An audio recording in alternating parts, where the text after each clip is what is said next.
What's good, everybody? Thank you guys for tuning into a new episode of Tune Check Podcast. And as always, I'm your host, Chris. I don't have any reviews for this episode because I mostly really just wanted to talk about the Grammys and the whole like Roc Nation distribution thing that's going on. Then there's like two other things that I want to mention as well. But I am also working on my top 10 list for hip hop and my top 10 list for R&B, like my top 10 favorite projects to come out this year. It's kind of hard considering that we had like so many good projects. So it's taking me some time to be honest. Like I should have that done by the next couple of weeks. But before we get into this episode any further, I'm gonna stop y'all right there, let y'all know to subscribe to the channel, like this video, comment, like my other videos, comment on all my other videos as well. It only takes a second to subscribe. I'm also on TikTok and Instagram as well. But yeah, since my last episode, the past couple weeks have been, you know, I guess a little calm in a sense. There has been stuff that's been happening, like Outkast got inducted into the Rock and Roll Hall of Fame, probably the best rap group in my opinion. Max B, the Wave God is out here. He's free.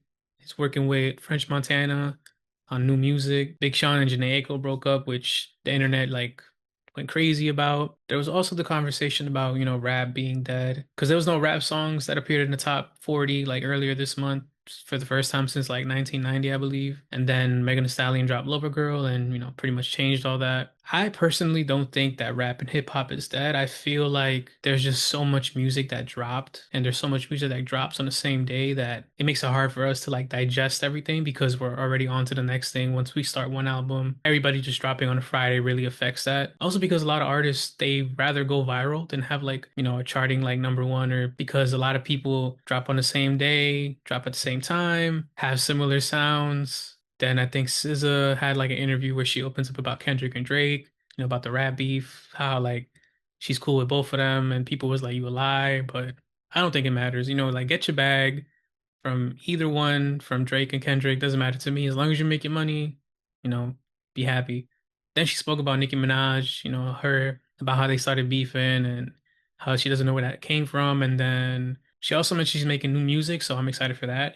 Sauce, it's one of the biggest albums this decade for sure. I think she's going on tour too, because she was like rehearsing like on social media, like she put up a video of her rehearsing something, so I wouldn't be surprised either. But speaking about touring, Kendrick's GNX tour with SZA became the highest selling hip hop tour of all time currently, grossed over $332 million so far. And I feel like he has like, I think 12 or 11 shows left. There's a lot of people that are downplaying this, and I think it's ridiculous because regardless of who has like that title currently, it's still a W for the genre, still a W for rap, still a W for hip hop. So you could be mad all you want, but I think it's great that, Kendrick did it.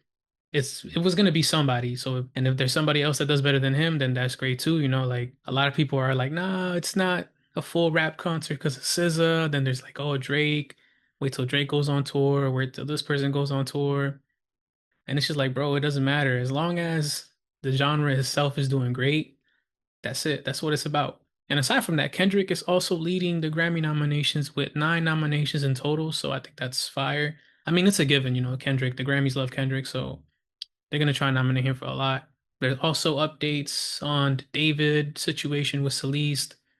So the LAPD confirms that, they're looking at him as a suspect. They're trying to see like what else could be involved and what caused all of this. So I spoke about this on one of my other episodes, so go check that out. I think it was episode 42, 41. I honestly don't remember. But yeah, this whole situation is crazy, and I hope they find out what happened soon because like I said, you can't really just let this go unanswered like that. Aside from that, it's also Drake. He was mentioned in the lawsuit, for Spotify. Spotify is being sued. There was also a recent interview he did with Matt Babel about his ICEMAN live streams.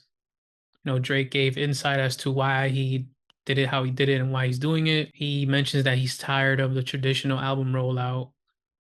He wanted to try something new. He hates the formula that the labels created, basically of somebody dropping a single first, then a video, then another single, then an album cover, then a video, then doing all this extra stuff. Not saying that it doesn't work because, Clips had like one of the best album rollouts like so far. But I think the way that Drake is doing is pretty interesting too, and it's honestly working because a lot of people tune into those live streams on YouTube. He also mentioned that he's been wanting to act more and wanted to challenge himself, and he saw this as like a perfect opportunity, a perfect risk and reward situation for him. He did speak about one of his funniest moments when somebody tried to pull up on him, when Drake came out the car and like was acting tough and stuff.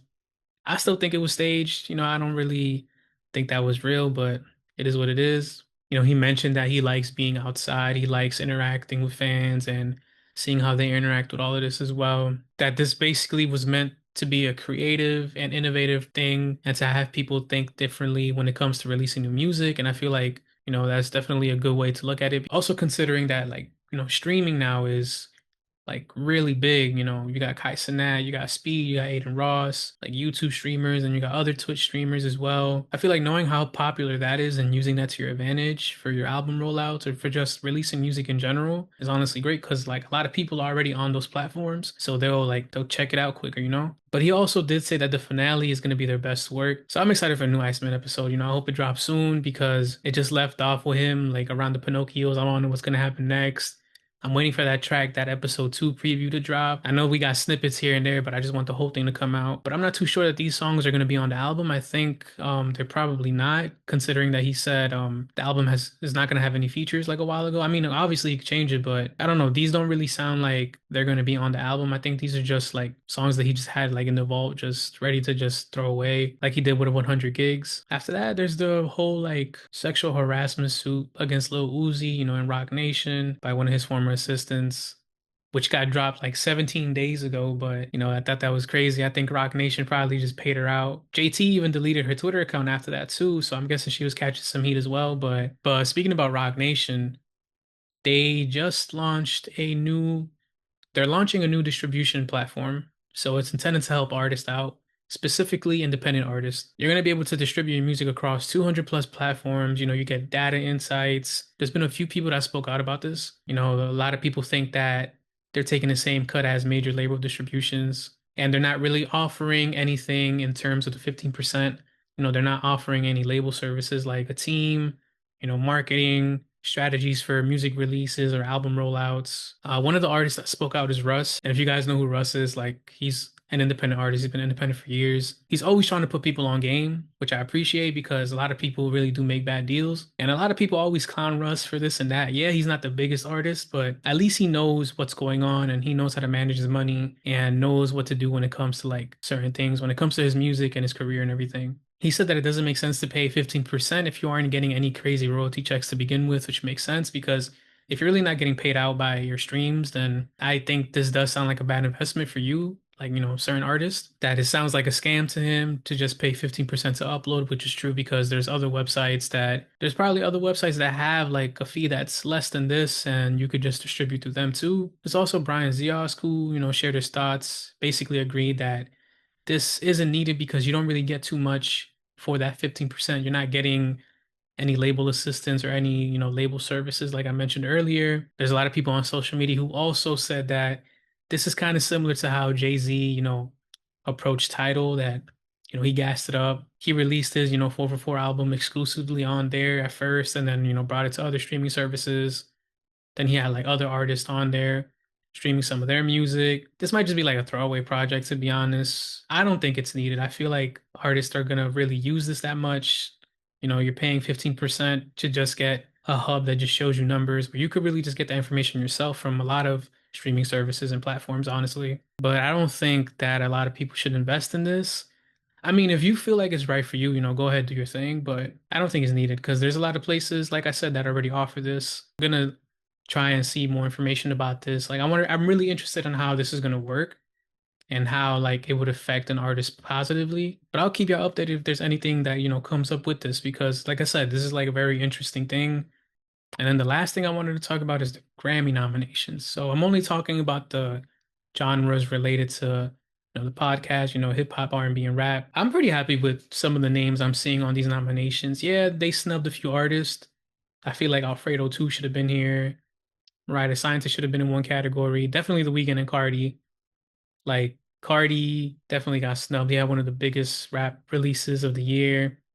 The Weeknd got snubbed for sure. His album, in my opinion, is the best album of the year. Hurry Up Tomorrow should have been nominated for a Grammy. Like he became the first solo male artist to gross 1 billion on a tour. Like that's insane to me. And Hurry Up Tomorrow also debuted at number one and sold 500K units. Yeah, man, like The Weeknd got snubbed. Even after he performed last year, they apologized to him, all of that just to do it again. Like I think that's the craziest thing. But let's start with the category. So the first one I want to talk about is best rap performance. So you got Cardi B Outside. You got Clips, Chains, and Whips, Doechii Anxiety, which is also nominated for Song and Record of the Year, Kendrick Lamar TV Off, and Tyler the Creator Darling I. In my opinion, I feel like Doechii should win this category because Anxiety was definitely one of the biggest songs of the year.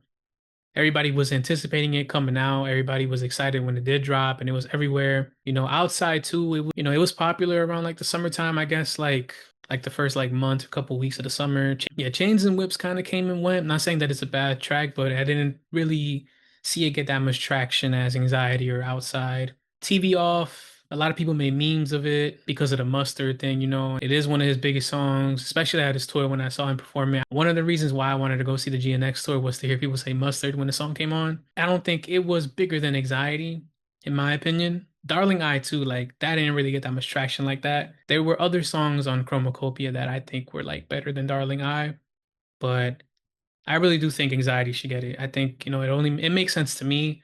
I feel like Luther should have been in this category too. If Luther was in this category, then, I would have chosen that song over all these other songs, but it's not. But Luther is in Best Melodic Rap Performance, which I'm going to talk about right now. So for this category, you got Friday and Meek Mill, Proud of Me, which is a great track. Meek Mill went crazy on this. You got Jid and Ty Dolla $ign Wholeheartedly, another good song. Kendrick and SZA Luther, which is also nominated for Song and Record of the Year. Terrence Martin, Kenya Dixon, and Rhapsody for We Maj. And P&D and Drake for Somebody Loves Me. So I feel like this needs to go to Kendrick or Drake. Because Somebody Loves Me was a fire track. I personally don't think Somebody Loves Me should be in this category, considering that it's a R&B song. I feel like I'm not really too sure why they put it in there. I think the Grammys just wanted to just gas up this category and moment because I feel like they'll give it to Kendrick anyway. Because Luther was one of the biggest songs of the year, even though it got played out for me, after a while. I feel like it does deserve like some awards. And if it wins this one, I'm not gonna be too mad about it. Then you got Best Rap Album, Clips like I Sort 'Em Out, Glorilla Glorious, Jid, God Does Like Ugly, Kendrick Lamar, GNX, Tyler the Creator, Chromacopia. Tyler also has another nomination for Don't Tap the Glass for Best Alternative Album, which is crazy. I feel like it should have been in this category too, but whatever. Alfredo 2 should have been in here for sure. Benny the Butcher should have been in here for sure. Man, we got like some other artists. Big Sean should have been in here, man. Yo, Grammys is playing for real. That's crazy, bro. But I do think that this award should go to the Clips because they had one of the best album rollouts. Their album is phenomenal. I still run it back like faithfully. It's one of the best albums of the year. It's my favorite rap album of the year, to be honest. And it's just and also because it's the Clips. Like they haven't released music in so long. So just to see them come back and drop a phenomenal album after like that much time has passed is amazing. And Malice really carried, the entire album in my opinion. He was the better rapper on all the songs. Like he was spitting bars, really talking his shit. Glorious was a good album, but I feel like there are other albums that were better than this one. If Clips doesn't win it, I want it to go to Jet. Kendrick Lamar GNX, it was a good album, but I feel like it's just the recency bias, honestly. There are other albums that are better than GNX. Tyler the Creator Chromacopia was a great album, but I really think that it belongs to, the Clips. I think the Clips needs to get it. Best R&B performance. So we got Justin Bieber for Yukon, Chris Brown and Bryson Tiller for It Depends, Kehlani Folded, Leon Thomas Mutt, and Summer Walker Heart of a Woman. I'm gonna just say it. I think it needs to go to Chris Brown because It Depends turned into like a whole like viral thing on TikTok, on social media. Everybody was dancing to it, making their videos.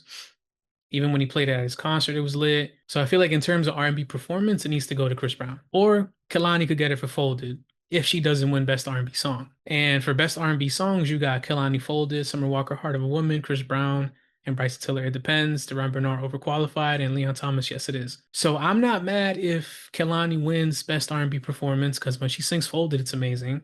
And I wouldn't be mad if Chris Brown wins Best R&B Song for It Depends, or vice versa. I feel like either or is a great choice, but I know for a fact that I want Chris Brown to win an award and I want Kehlani to win an award because those two were the biggest R&B songs of the year in my opinion. But I do feel like Mariah the Scientist got snubbed.